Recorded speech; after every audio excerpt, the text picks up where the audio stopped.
Hello बच्चों, आज हम लोग पढ़ेंगे क्लास 12th में चैप्टर आपका था प्रतिलोम त्रिकोणमितीय फलन। ठीक है, कौन सा चैप्टर था? प्रतिलोम त्रिकोणमितीय फलन। ठीक है, और आज हम सॉल्व करेंगे एक्सरसाइज 2.1 यानी 2.1 प्रश्नावली हम क्या करेंगे इस क्लास में सॉल्व करेंगे बच्चों। ठीक है, कल की क्लास में हम लोगों ने क्या किया था बच्चों? इस चैप्टर के जितने भी महत्वपूर्ण सूत्र थे, ठीक है, कल के लेक्चर में हम लोगों ने उन सभी सूत्रों को पढ़ा और अच्छी तरीके से समझा। ठीक है, आज की क्लास में बच्चों हम क्या करेंगे यहाँ पे कि प्रश्नावली 2.1 सॉल्व करेंगे। ठीक है, क्वेश्चन क्या है कि निम्नलिखित के मुख्य मानों को ज्ञात कीजिए। क्वेश्चन दे रखे हैं यहाँ पे और कहा गया है इसके मुख्य मान ज्ञात करो। देखो बच्चों, कैसे सॉल्व करेंगे यहाँ पे कि साइन इनवर्स -1/2 और क्वेश्चन में क्या कहा गया है कि भैया इसके मुख्य मान यहाँ पे ज्ञात करो। मुख्य मान कैसे निकालेंगे हम यहाँ पे? तो आपने फॉर्मूला कल बताया था हमने कि sine inverse -x is equal to क्या होता है, ये जो माइनस होता है वो बाहर लिख देते हैं और ये हो जाता है साइन इनवर्स x। कल के क्लास में ये फॉर्मूला हमने यहाँ पे बताया था। ठीक है, तो यहाँ पे साइन इनवर्स -1/2 का मुख्य मान यहाँ पे हमें निकालना है। तो आप लिखेंगे साइन इनवर्स ब्रैकेट लगाएंगे, थोड़ी देर के लिए माइनस को भूल जाइए और बताइए साइन में 1/2 वैल्यू होती है किसकी होती है? तो आप कहेंगे साइन π/6 यानी साइन π/6 की वैल्यू कितनी होती है? 1/2। तो इसकी जगह पे हम लिखेंगे बच्चों साइन π/6। ठीक है, या π/6। ठीक, तो यहाँ पे साइन इनवर्स और इसको क्या लिखेंगे कि साइन इनवर्स और ये माइनस यहाँ पे लिखेंगे माइनस का π/6। कुछ इस तरीके से यहाँ पे आएगा, यहाँ पे मिडिल ब्रैकेट लगा लीजिए। ठीक है बच्चों, तो साइन इनवर्स से साइन कैंसिल हो जाएगा, जो आंसर आएगा वो कितना आएगा? माइनस का π/6 और ये आपका आंसर आ जाएगा। तो इसका जो मुख्य मान आएगा वो कितना आ जाएगा? -π/6। ये बात आपको यहाँ पे समझ में आई होगी। ठीक है, क्वेश्चन नंबर यहाँ पे दूसरा देखेंगे। ठीक है, दूसरे क्वेश्चन में यहाँ पे क्या कहा गया बच्चों कि कॉस इनवर्स √3/2 इसका मुख्य मान निकालिए। तो आप कहेंगे कि कॉस इनवर्स, कॉस में √3/2 वैल्यू किसकी होती है? तो आप कहेंगे कॉस π/6 की होती है। कॉस से कॉस इनवर्स कैंसिल हो जाएगा और यहाँ पे जो आंसर आएगा वो कितना हो जाएगा बच्चों? π/6। इसका जो आंसर आएगा यानी मुख्य मान कितना निकल के आया? π/6। ठीक है, बात समझ में आई होगी। यहाँ पे क्वेश्चन नंबर 3 देखेंगे यहाँ पे। अब बताइए, यहाँ पे कॉसेक है तो कॉसेक इनवर्स, अब कॉसेक में 2 वैल्यू किसकी होती है? तो साइन में देखेंगे तो साइन में देखेंगे और साइन यानी साइन का उल्टा ही कॉस होता है, यही बात है ना।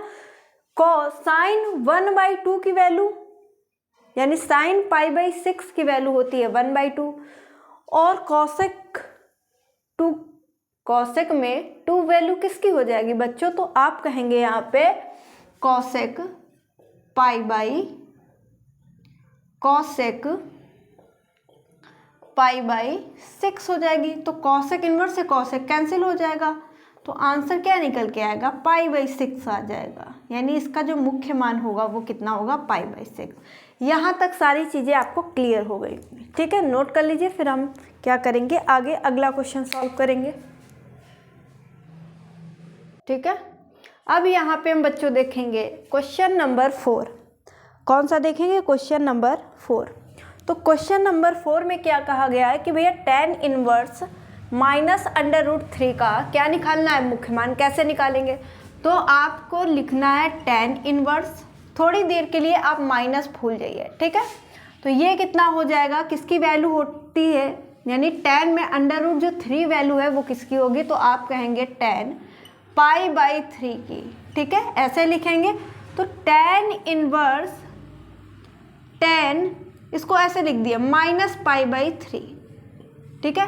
तो tan इनवर्स से tan कैंसिल, तो आंसर कितना आ जाएगा माइनस का π/3, यानी इस क्वेश्चन का जो मुख्य मान निकल के आएगा माइनस का π/3 हो जाएगा, ठीक है।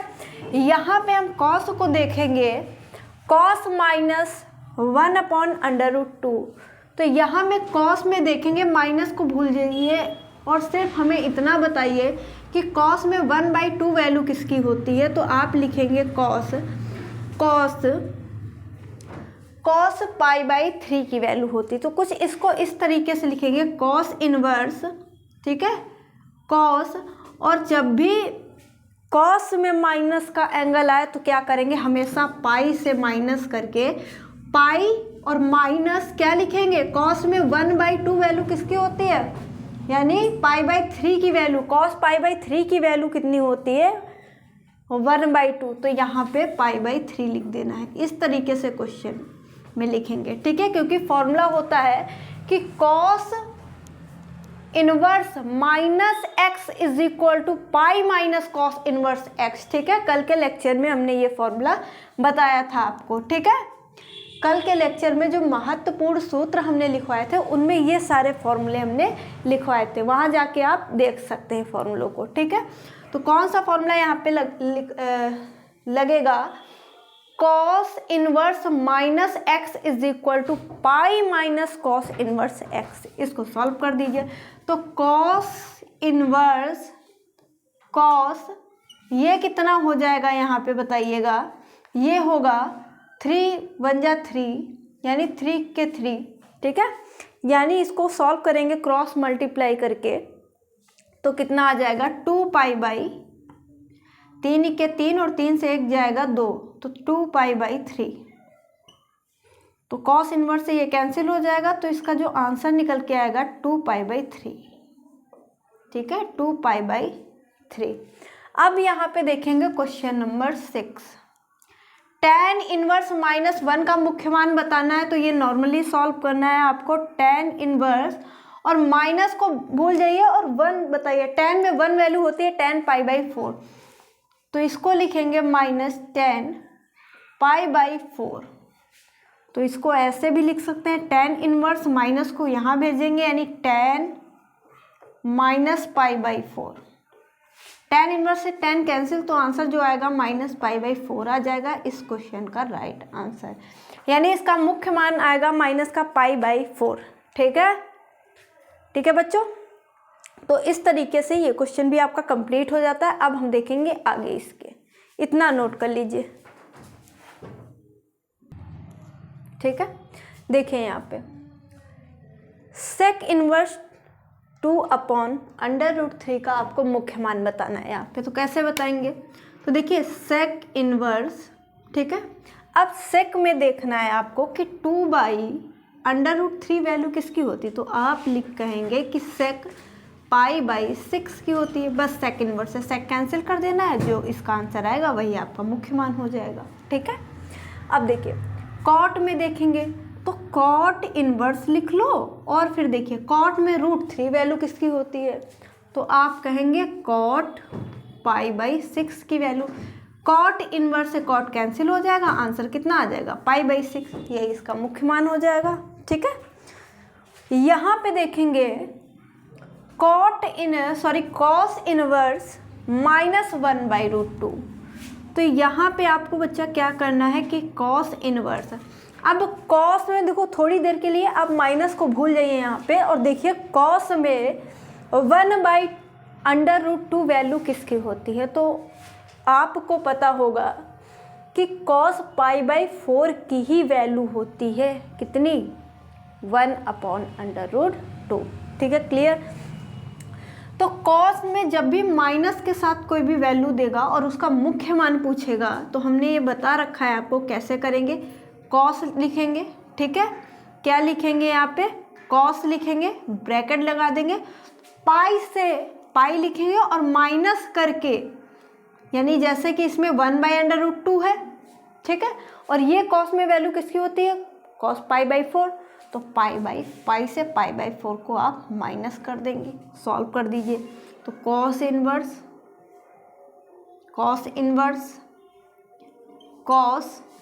क्रॉस मल्टीप्लाई करेंगे तो 4 इक्के 4 और 4 से 1 माइनस करेंगे 3 आ जाएगा, यानी 3 पाई बाई 4। कॉस इन्वर्स से कॉस कैंसिल हो जाएगा, कॉस इन्वर्स से कॉस कैंसिल हो जाएगा, तो कितना आ जाएगा 3 पाई बटे 4। ये इसका राइट आंसर हो जाएगा। ठीक है, तो तीनों क्वेश्चन आप नोट कर लीजिए, फिर हम लोग क्या करेंगे आगे अगले क्वेश्चन की ओर चलेंगे।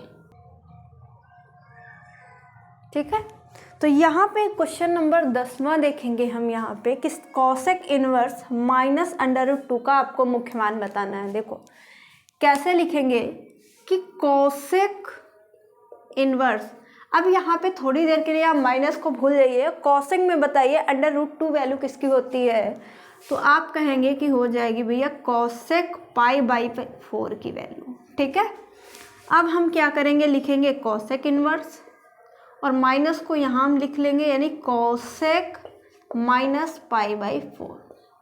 ठीक है, कॉसेक इन्वर्स से कॉसेक कैंसिल हो जाएगा, माइनस पाई बाई 4 इस क्वेश्चन का बिल्कुल राइट आंसर हो जाएगा। तो यहाँ तक आपके क्वेश्चन नंबर 10 कंप्लीट हो गए। ठीक है, अब क्वेश्चन नंबर 11 से हम देखेंगे। नोट कर लीजिए, इतना नोट कर लीजिए।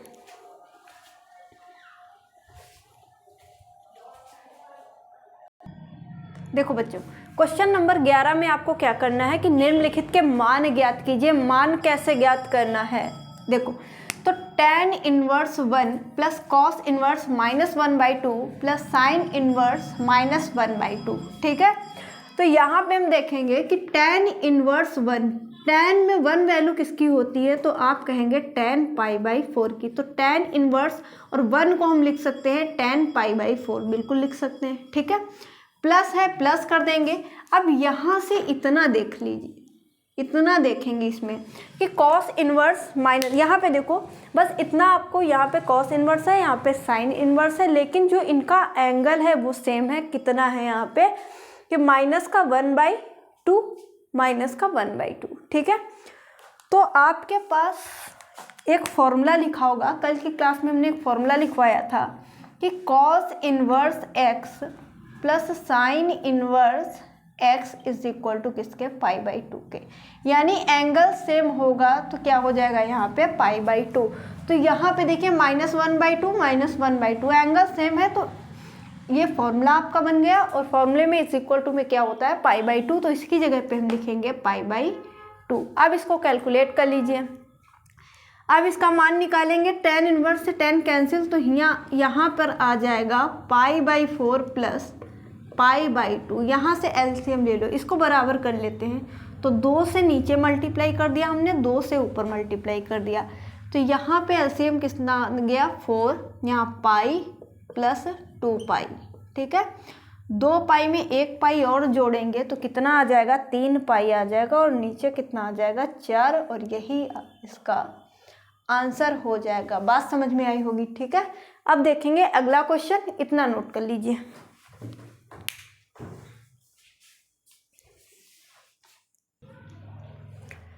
क्वेश्चन नंबर 12 में बोला गया है कि cos inverse 1/2 plus 2 sine inverse 1/2। ठीक है, इसका आपको मान निकालना है। मान कैसे निकालेंगे, देखो कॉस इनवर्स, अब आप लोग बताइए कि कॉस में 1/2 वैल्यू किसकी होती है, बताइएगा। कॉस में 1/2 वैल्यू किसकी होती है और साइन में 1/2 वैल्यू किसकी होती है। ठीक है, कमेंट करो और बताओ कि कॉस में 1/2 वैल्यू किसकी होती है और साइन में 1/2 वैल्यू किसकी होती है। तो आप कहेंगे भैया कॉस में होती है पाई बाई 3 की, यानी कॉस पाई बाई 3, और साइन में होगी साइन पाई बाई 6 की। ठीक है, देखो तो यहाँ पे हम लिख सकते हैं cos pi by 3 plus 2 sine inverse, इसको लिखेंगे साइन पाई बाई 6, लिख सकते हैं ऐसे।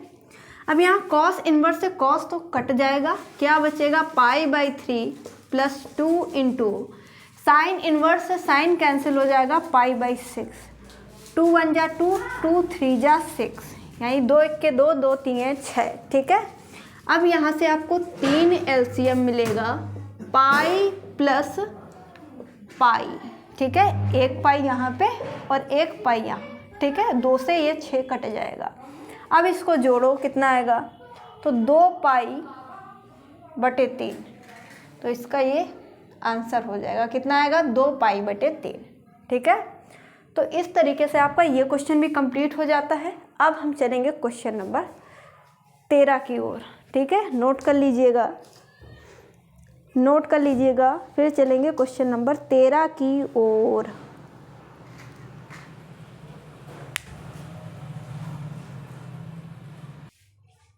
देखिए क्वेश्चन नंबर 13 में क्या कहा गया है। क्वेश्चन नंबर 13, ठीक है, ये मैं इसको इरेज कर देती हूँ। क्वेश्चन नंबर 13 में बच्चों क्या कहा गया है यहाँ पे कि ये sine inverse x is equal to Y, तो ऑप्शन आपको यहाँ पे दे रखे हैं। ठीक है, तो इसका ऑप्शन नंबर बी हो जाएगा। वो किस लिए होगा कि जो साइन इनवर्स x का परिसर होगा, लिख लीजिए, साइन इनवर्स x का परिसर कितना होता है, परिसर, तो आप बताएंगे साइन इनवर्स x का परिसर जो होता है वो होता है -π/2 से π/2। ठीक है, यही तो परिसर होता है, इसलिए इस क्वेश्चन का जो आंसर आपका होगा वो कितना हो जाएगा, ऑप्शन बी। नोट कर लीजिए। ठीक है, नोट करेंगे सभी बच्चे।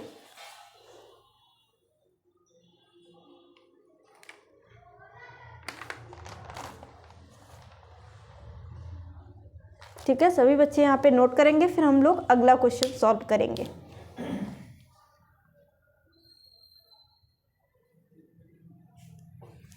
ठीक है बच्चों, देखिए इसके बाद क्वेश्चन नंबर 14 देखेंगे। यहाँ पे क्वेश्चन नंबर 14 है कि tan inverse √3 minus sec inverse -2 का मुख्य मान निकालो। तो मुख्य मान कैसे निकालोगे, यहाँ पे हम देखेंगे क्वेश्चन। ठीक है, देख लीजिएगा, tan इनवर्स, तो आपको पता है tan में √3 जो वैल्यू होती है tan π/3 की होती है, ये आपको पता है। ठीक है, माइनस सेक इनवर्स, माइनस को भूल जाइए, और सेक में 2 वैल्यू जो होगी π/3 की होगी, तो हम लिख देंगे इसको हम कैसे लिखेंगे कि सेक -π/3। ठीक है, इसको सॉल्व करेंगे तो यहाँ से ये क्या हो जाएगा बच्चों, tan इनवर्स से tan कैंसिल हो जाएगा, तो सिर्फ आ जाएगा π/3 माइनस सेक इनवर्स।